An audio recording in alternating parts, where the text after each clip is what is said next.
Assalamualaikum warahmatullahi wabarakatuh. Baik, bismillah, kita lanjutkan belajar lagi. Nah, kalau ini mudah, di banyak filosof dijelaskan juga tentang jiwa dan kekuatannya.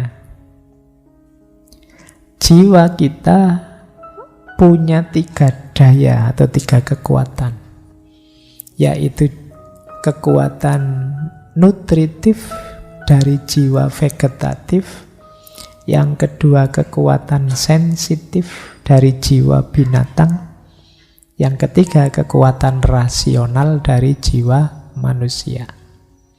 Jadi jiwa kita itu ada nutritifnya, ada sensitifnya, ada rasionalnya. Daya tumbuh, daya reproduksi itu nutritif. Kemudian emosi, persepsi, keinginan, hasrat, ambisi itu jiwa binatang. Kemudian akal dan hati itu jiwa rasional. Jiwa vegetatif dimiliki semua makhluk hidup. Jiwa binatang dimiliki hanya oleh manusia dan binatang. Jiwa manusia yang rasional tadi hanya dimiliki oleh manusia saja. Nah, jiwamu ada 3 daya itu. Saya tidak tahu yang dominan yang mana. Kalau yang dominan yang manusia rasional, ya hidupmu sangat rasional. Penuh perasaan karena hatimu hidup, akalmu hidup. Hidupmu cerah. Kalau jiwa binatang yang menonjol, ya hidupmu penuh ambisi, penuh keinginan, penuh hasrat, emosional, ingin menang, ingin unggul, jiwa binatang. Kalau yang unggul jiwa vegetatif, ingin enak-enak saja, makan, minum, kawin, rebahan, santai-santai. Itu jiwa vegetatif. Kemarin kan ada istilah generasi rebahan. Tiap hari rebahan, terus sekali nyekrol TikTok bisa 2-3 jam. Kemungkinan yang menonjol jiwa vegetatifnya. Yang penting muangan terus tumbuh. Nanti pada saatnya kawin, bereproduksi. Pikirannya ngono dok. Pak, saya besok kerja apa ya Pak? Ya urusan kenapa kok sudah mikir kerja lo? Kan besok makan apa, besok kaya apa enggak? Itu vegetatif yang dipikir. Pak, saya kok belum dapat jodoh, kawin sama siapa ya Pak? Saya besok itu. Jadi pikiranmu itu terus. Kemungkinan yang kuat jiwa vegetatifnya. Atau yang kamu pikir ambisimu. Pak, saya harus lulus ranking 1, saya harus kumlot, saya harus macam-macam. Itu jiwa binatangnya kuat. Jangan sampai saya kalah dengan teman-teman yang lain Pak. Jangan, itu jiwa binatangnya kuat. Sebentar lagi ada kampanye ini, kompetisi menang-menangan. Nah, itu yang menonjol jiwa binatangnya. Kamu tetap rebahan saja ya, tidak usah ikut-ikutan. Tidak apa-apa, biar yang gegeran-gegeran, kamu santai saja. Vegetatif. Baik, ya yang utama tetap manusianya, yang rasional, hati dan pikirannya dihidupkan. Hati itu pusatnya rasa, pusatnya kecerdasan, rumahnya kehidupan. Akal itu tempat berkembangnya persepsi, emosi, dan konsepsi. Ini yang full manusia. Inilah jiwa dan kekuatannya. Maka perhatikan isi dirimu. Jadi anggap saja kita ini 3 dimensi. Ada vegetatifnya, ada binatangnya, ada manusianya.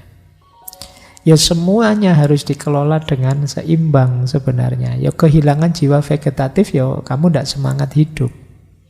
Kehilangan jiwa binatang, kamu ya tidak berambisi, tidak punya keinginan, tidak punya cita-cita. Ya orang lihatnya mesti tidak senang. Kamunya sendiri juga tidak nyaman.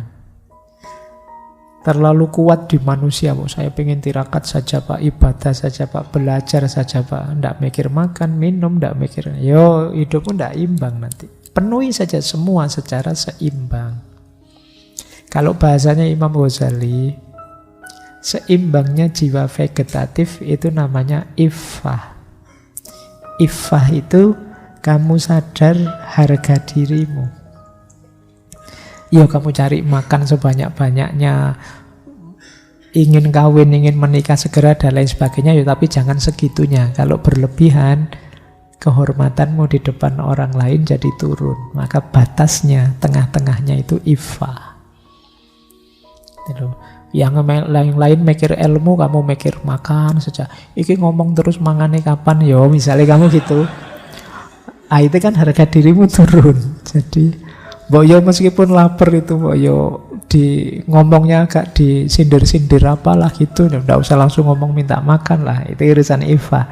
Terlalu berlebihan di sini, iffahnya turun. Fokusnya uang saja, harta saja, atau kawin saja, itu kan menurunkan muru'ah, menurunkan iffah. Kalau seimbang dalam jiwa binatang, kata Imam Ghazali, seimbangnya namanya saja'ah. Seimbang dalam hal jiwa rasional namanya hikmah. Wah, tiga-tiganya harus imbang. Saja'ah itu ya berani hidup, berani bercita-cita, berani matok keinginan, meskipun tidak berlebihan. Kalau kekurangan namanya pengecut. Nah, jiwa manusia juga begitu. Hikmah itu ya kita harus pintar berilmu, tapi secukupnya juga. Kekurangan ilmu namanya bodoh, balada. Kelebihan ilmu namanya ngawur, takhawur, ngarang, kakean ilmu. Kan kita kalau ada orang ngomong ngelantur kan kakean ilmu, ngomongnya ndak karu-karuan. Nah, berlebihan jelek. Yang pas saja namanya hikmah. Jadi ini kayak kita ngomong, ayo dimomong tiga daya ini secara pas. Cara ngomongnya gimana? Kita perlu ilmu. Ada ilmu yang kita upayakan sendiri namanya filsafat. Ada ilmu yang diberikan langsung, dituntunkan langsung oleh Tuhan, namanya agama. Jadi itu dua jalan yang sama-sama dalam rangka ngopeni hidup kita. Oke, untuk malam hari ini saya cukupkan sekian dulu. Mohon maaf kalau ada yang kurang berkenan, mungkin 1-2 kekurangan apa, mohon dimaklumi. Kalau ada kekhilafan, kealpaan yang teman-teman ngerti benernya seperti apa, ya silahkan disampaikan. Kurang lebihnya mohon maaf. Wallahul muwaffiq, wallahu a'lam bissawab. Wassalamualaikum warahmatullahi wabarakatuh.